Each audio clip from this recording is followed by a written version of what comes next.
Well, welcome back to Modeling Time with me, Brian Banna. So, I can move a little bit further on with this Gp7 project up until I need to put the speakers in and stuff like that. So I got some work to do. So,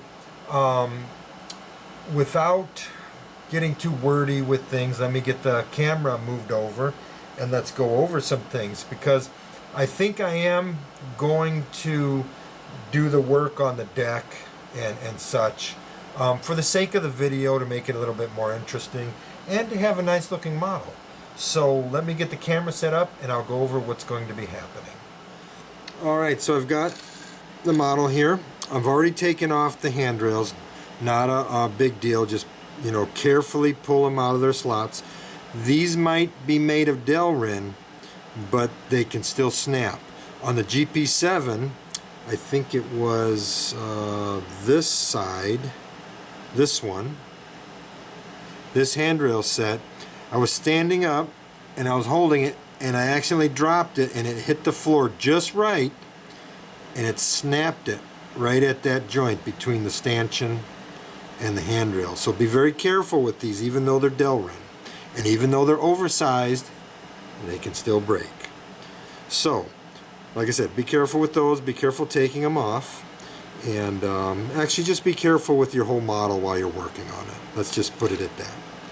So these are the Stewart Cotto F-unit trucks. I bought a set for this model, and I have two more sets for a couple of CPT and C Gp7s, because the Gp7 was the most owned locomotive by the CPT&C. They had more of those than any other locomotive. So I think a couple of them will do. I'm not going to do a whole bunch of locomotives. I like working on freight cars now and stuff like that. So anyway, let's get this shell off. First, what I'm going to do, this doesn't have anything to do with the shell, is I am going to pull these pins out and pull these couplers out. Horn hooks are coming back in style. Better hang on to them. Not funny, huh? Alright. Alright, so we got the horn hooks out. We got the pins out. I'll be re-drilling those anyway, so I don't need the pins, but I do save them for in case friends need them or something like that. I don't save the horn hooks. Those goes in the trash. Alright, so to get the shell off, you have a tab on either side here and here, and same up front, so I just squeeze that. Oh, I'm sorry. You have a tab up front and a hinge in the back. So it just hinge in the back, tabs up front, boom, goes down. So I'm not going to worry about taking the cab and all that off. It's pretty basic on that too. So I'm going to just set that aside because I'm not working on the shell yet. I don't need to. So here we have the inside of the model. It's your typical Cotto, probably runs really sweet. So now I got to take all this stuff off. So I just hold the board, lift these up. I do have a board that just snaps right back down in there. This will get a decoder buddy, so it'll just snap right down on those. I'm hoping, or is it something else? I can't remember. Never mind. Take that away, what I just said. Just don't worry about it right now. We'll get to it later. Alright, so now I need to take these worm gear covers off, just coming up from underneath with a screwdriver. Take those off. Take the truck out. Take the worm gear out. Get it back into the bushing. There we go. And just set that aside. Now what I typically do is I take a baggie and I'll put the parts in the baggies. That way I don't lose anything. I'll do the same thing for the front end. Now what we're going to do here is we're going to see if these trucks actually do work.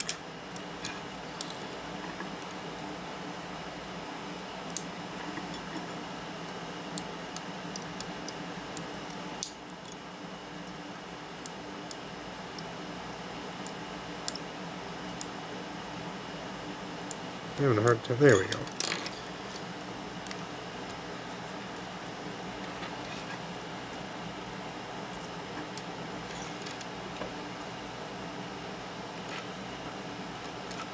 There we go.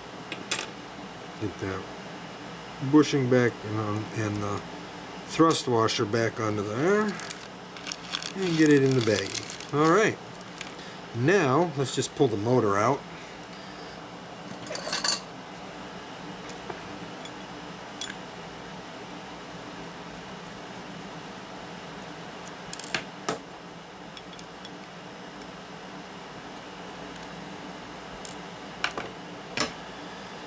And now we are down to our basic element of just the frame. So let me move all this stuff out of the way.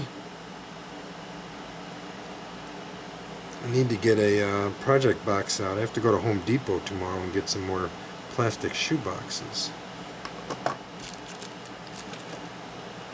Okay. Move all this stuff out of the way real quick. Be careful with those handrails and stuff. Now, I tried to see if the precision scale, stanchions would work, and they are ungodly tall. Oh my gosh, they put the handrail way up towards the center of the hood, and it's like, oh no, I just threw them away. Said these ain't gonna work. I'm never gonna use them for anything. They don't need to be cluttering up my boxes. All right.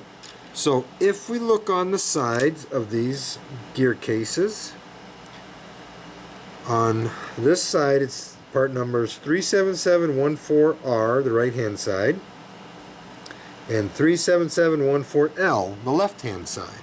If I take one of these Stuart Cotto trucks, guess what? 37714R and 37714L. So that means visually, they look exactly the same as far as the gear towers go. Side frames look the same, other than on the Gp7 they got molded on brake cylinders and molded on spring hangers. So these magically fit right back underneath there, and I will have trucks that have separate brake cylinders and spring hangers and look a little bit better. So there you go. Take care of that. So these trucks will be used for, I don't know, something else. I'll figure something out with them. If anything, I got parts, I got gears and wheels and stuff like that. So now we know that that works. That works out just fine. Now, what are we going to do with the frame? Let me put these trucks aside. So what are we going to do with the frame? Well, first thing we're going to do is I've got photo etch parts for the fuel fill, and actually let me get those parts out. So hang on, let me just turn this off and I'll be right back. All right, so I've got the stuff out that I wanted to show you about what's going on with this. First off, of course, you see the tread plate kit. Let me zoom in on this a little bit here. Alright, so this I designed a number of years ago, and I have a few of them left for, actually I have enough left to do everything that I want to do. So we've got the end plates, the middle end of the end plates, and then a bunch of ones for the sides, and you got the battery box covers and stuff. And I wish I'd have thought about it at the time when I was designing these, but when I design new ones, I design in the etching right into the tread plate for the knuckle buster and the hinges. But these are the hinges right here. So what I do is I'll solder in a piece of like 10/1000 wire to be the hinge portion, and then I'll glue it all, down to the surface of the area that needs to be done. So it works and stuff. So on the front end platforms, there's little bolt holes all around the perimeter, and on the rear ones there's not. So I guess you check your prototype, but I think there's an access hole in the deck to get to something underneath the deck, wiring or something, I don't know. But the center plate has these has these bolt holes around the perimeter. So, and this has the pimple pattern, the little dots and stuff, so that'll work well. It worked well on the CNEI Gp7 that I had. Now what I have to do is I have to put this frame in the mill and I have to just skim off this tread plate pattern. And it surprisingly, because it's a Kato, this frame is fairly true. So when I put it in the mill, if I start over here and I move over here, it pretty much cuts even. Oh, I'm sorry. When I start over here and move the bit this way, back and forth, it pretty much cuts even. The first thing I do though is I find if there's a high spot, is I'll put this in the milling vise and I'll bring the mill down and just skim the very surface and see where it's high and low, and then I can adjust how I'm going to be cutting. Same for the long edges and of course the back. If I do go that route, then I'll be doing that, and I'll also be just putting this in the mill and facing this whole pilot plate off. So I'll cut it off even. Now you're thinking, well, how are you going to add that back on? Well, that's where this parts come in. These are the, I'll show you these things later. These are the new pilot plate pieces that will go up along the front here. Go up along the front here, but there's also a photo etch. This piece here, this is for a GP30, but it's basically the same as on a GP7 and GP9, and that's the back plate, or the bottom plate for the pilot plate. That'll go there. And then I have to cut these pieces in half because there's one for the front, one for the back. And then these little tabs that stick out, there's a shelf in there for the footboards to fit into. So these footboards bend over to make the return bend, and then they'll just glue right onto the shelf in there, and they'll fit fine, and then that'll all fit right into up against there. So I got the back plate. It's got holes in it, so I can put NBWs in there, and then this will go up against that, and then these footboards will go in there. I think that'll work out well. And that'll face off the pilot plate, so I can put necessary holes that I need into it, back into it for the coupler lift bar brackets and all that kind of stuff. Now as far as a draft gearbox goes, I'll show you those in a minute, but this is a draft gearbox that I recently designed, and it's the original shape draft gearbox for the GP7s. It doesn't look like the type of draft gearbox you have on the later Jeep 9s and later Jeep 7s, 9s, and GP35s and GP30s. This has a rounded top to it, and it's semi-scale, so it's not scale width, but it's scale height, and all the features are drawn to measurements I took off of a GP7, what was it, a Illinois Terminal GP7 out at the Illinois Railway Museum. Now this little piece on the top, that's the coupler pin. So I've got holes through the bottom. Shoot, I must be getting dry mouth or something. I keep spitting on myself. So there I go again. Anyway, so there's a hole in the bottom, and I'll cut this pin off and drill it for a clearance hole for a 080 screw, and then that's where I said I will fill the hole in here, and I'll drill a new hole through. And it's okay if I go through, because I'll be putting tread plate over it anyway. So I'll be drilling a hole through there and threading it, and then this will go right up against the pilot plate, and I think it's going to look really nice. I do think I'm going to make that decision right now. I'm going to go ahead and do the full deck and pilot plates and stuff like that. I think it'll be fun. As far as the steps go, they will remain how they are. I'm not going to put photo etch steps in there. But what I will do is I'll come in with a really small milling bit, and I'll just face the steps off so they're nice and square. Just barely, just kiss it and just clean those up. I've got different jacking pads that I'll be using. I took measurements of the real jacking pads and had those printed. They look really nice. I had those done a long time ago. Now, for the sides here, I don't care too much for these plates that they have here. So a long time ago, I need to get some more of these done. Oh, excuse me, it's getting late. I need to get more of these done, but I have these Oops. I had these plates done. I put them on that way there. Let me see if I can zoom in a little bit.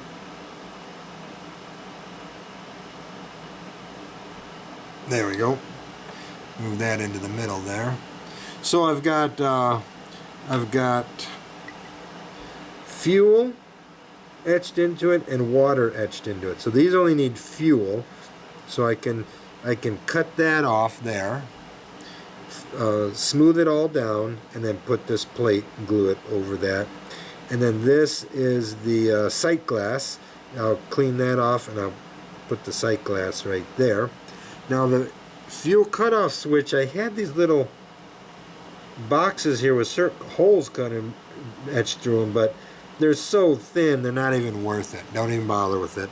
So I won't use those, so I'll keep their emergency fuel cutoff switch here.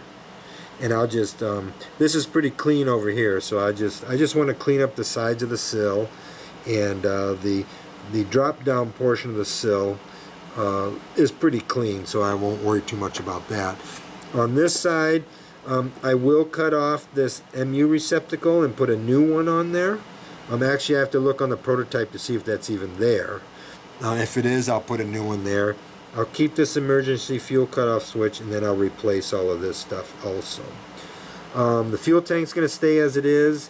Air reservoirs are going to stay as they are. The underframe will stay as it is.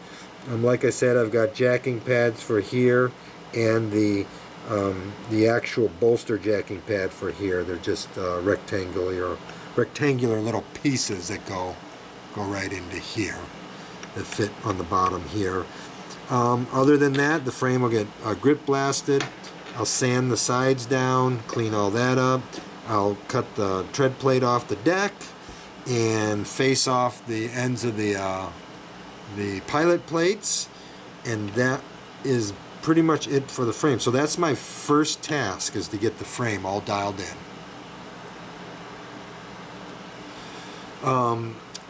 So other than that, I guess I should probably get to working on it. There's not much to show on the milling.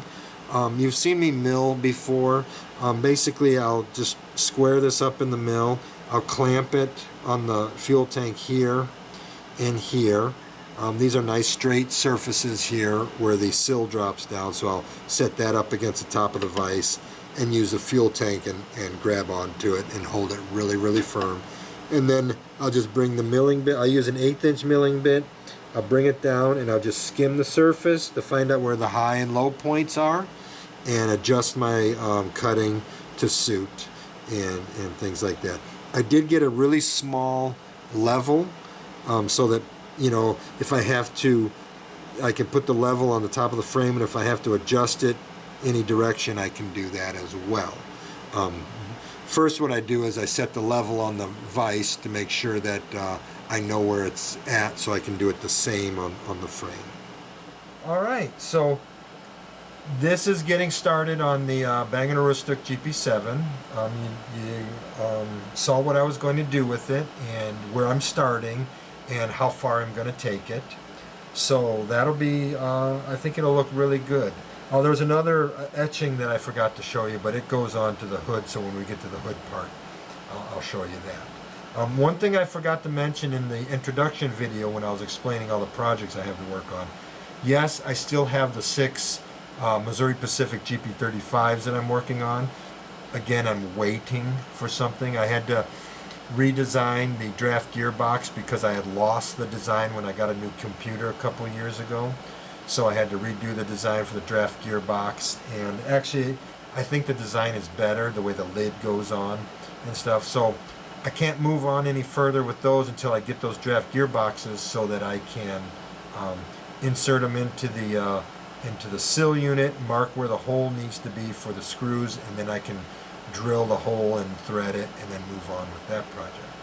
So with that said, that's it for this video. I'm pretty excited about this one. I've always wanted to build a Bang & Olufsen GP7. I love that paint scheme, the blue with the yellow and the silver trucks and fuel tank and stuff. I love that paint scheme. So I have the decals for it, so I don't have to wait for those.